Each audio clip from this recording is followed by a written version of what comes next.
From the towns of southern France to the boulevards of Paris, all over the country, the French are taking to the streets to protest about one thing: the change in minimum retirement age from 60 to 62. I don't want to stop working at I don't know what age. We need to wake up now, because otherwise this will never end.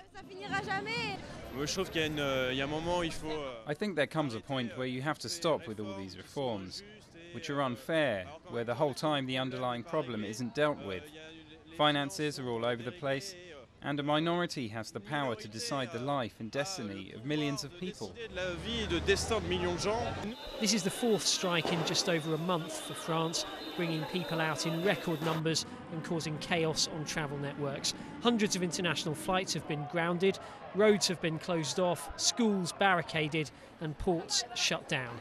This despite the fact that the crucial clauses of the government reform have already been voted into law. The government, in a not insignificant move, asked the senators to vote on Articles 5 and 6 before adopting Articles 1, 2 and 3.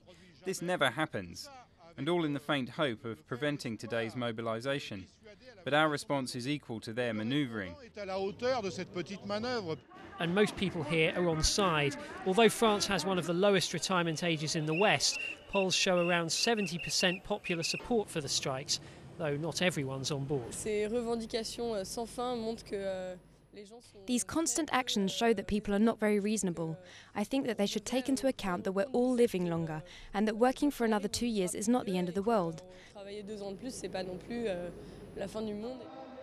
But however inevitable these reforms may be, the unions are showing no signs of backing down, with many now voting on whether to launch open-ended, rolling strike action. And that's the last thing Nicolas Sarkozy's government wants. If protests don't fizzle out soon, the worry is they could start to become more radical.